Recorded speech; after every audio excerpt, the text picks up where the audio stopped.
Bonjour, une petite vidéo pour vous aider à faire le devoir d'Amérique du Sud de novembre 2019. Donc ce devoir dans la partie A traite du PGCD, qui est en relation avec le cours que vous avez eu précédemment. Donc il me semble intéressant que vous le fassiez en temps limité, en vous mettant dans les conditions de l'épreuve, et c'est-à-dire pas plus de 55 minutes, avec, n'oubliez pas, au moins une dizaine de minutes de lecture, relecture et de vérification. Voilà, dans cette partie A, on vous demande, partie A, question 1, on vous demande dans un premier temps de démontrer une égalité entre deux PGCD.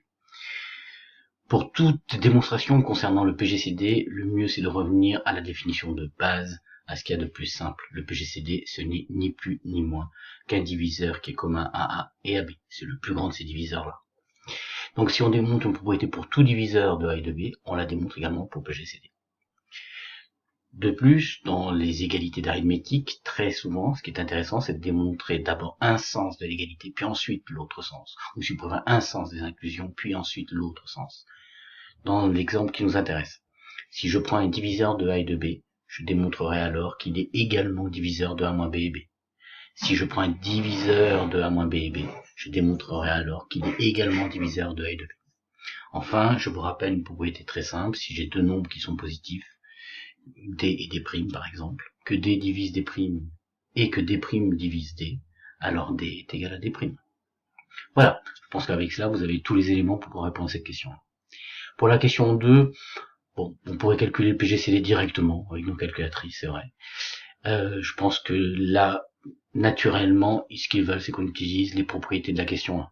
Donc essayez d'utiliser les propriétés de la question 1 pour faire en sorte d'avoir des nombres pour lesquels il faut calculer le PGCD qui soient les plus petits possibles. Voilà. Et si vous êtes vraiment très bloqué le jour du bac, calculez-le directement en utilisant soit la calculatrice, soit mieux encore, et c'est préférable, l'algorithme d'Euclide. Pour la question 3, qui est l'une qui m'intéresse le plus, il s'agit de mettre en œuvre un algorithme très simple qui permet de calculer très simplement un PGCD. Et là, pareil, je vous ai mis en PDF un rappel de mes trimestres concernant le PGCD. Ici, c'est l'algorithme d'Euclide qui nous permet de calculer le PGCD traditionnellement, mais l'algorithme d'Euclide, c'est ni plus ni moins qu'une division euclidienne. Et qui dit division euclidienne, on a une façon de présenter la division euclidienne, qui est simplement de faire des soustractions successives. Si je cherche à diviser 16 par 5, ce que je fais, c'est que je prends 16 et je lui fais moins 5. Puis je prends le résultat, puis je lui fais encore moins 5. Puis je prends le résultat, puis je lui fais encore moins 5. Puis je prends le résultat, et je lui fais encore moins 5. Jusqu'à ce que je trouve soit plus petit que le diviseur. Et dans ces cas-là, j'obtiens le reste. Et ainsi de suite. Donc ici, pensez à cet élément-là pour cet algorithme et testez-le. C'est-à-dire, essayez ce que vous êtes en train de faire avec l'algorithme, puisqu'il s'agit de calculer un PGCD, au lieu de prendre A égale à 4 au cube moins 1 et B à 4 au carré moins 1, prenez des valeurs très simples. Par exemple, pour A, vous prenez 16 et pour B, vous prenez 5. Et vous voyez si votre algorithme fonctionne et si vous obtenez bien en A le PGCD à la fin. Voilà. Bon, pour la partie B de ce problème de bac, c'est vraiment ce que l'on a déjà connu traditionnellement avec les suites et les matrices. Donc, que permettent les matrices? Elles permettent de travailler sur des suites qui sont doublement récurrentes, c'est-à-dire en l'occurrence quand on exprime un terme grâce aux deux termes précédents. Ici u indice n plus 2 s'écrit comme 5 fois u indice n plus 1 moins 4 u indice n. Donc à partir de là, dès qu'on a des suites qui sont doublement récurrentes, pour se ramener au cours d'obligatoire, eh bien on utilise les matrices et ici un vecteur v indice n qui est u indice n plus 1 et u indice n. C'est du classique, c'est une méthode à savoir, à reconnaître, qu'on a déjà traité et qui revient dans ce problème-là. Alors, concernant la question 1, la question 1, la récurrence n'est pas demandée, même si on a pour tout entier n. Donc, essayez de l'éviter si vous le pouvez, et en particulier ce type de question qui est la première question de la partie B, vous pouvez la résoudre directement, simplement en prenant les définitions qui vous sont présentées. Donc, essayez de ne pas sauter sur la récurrence comme vous en avez envie, de l'éviter quand vous le pouvez. En particulier dans cette question, on n'en a pas besoin. Dans la question 2A, justifier que P est inversible et donner P-1, je vous rappelle que pour démontrer que P est inversible, il suffit de calculer son déterminant et de montrer qu'il n'est pas nul. Et pour donner P-1, utilisez votre formule de cours. Vous avez une formule de cours qui vous donne directement l'inverse d'une matrice de 2. Pour la question 2b, vérifiez que P-1 AP et la matrice diagonale D, c'est du calcul, bête et méchant. Et si vous n'avez pas le temps, vous écrivez d'après la calculatrice. Essayez de le présenter sous forme de calcul.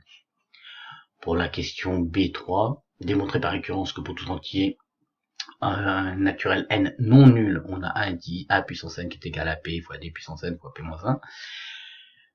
Donc déjà faire très attention, on ne commence pas à n égale 0, mais à n égale 1, la récurrence. Et puis ensuite, la démonstration se fait en utilisant l'écriture théorique de la matrice A, de la matrice P et de la matrice D et P-1. C'est-à-dire, on ne les remplace surtout pas par leur valeur numérique. On travaille simplement avec A, P, D, P-1. Point. Pour la question 4, calculer les coefficients de la matrice A puissance n.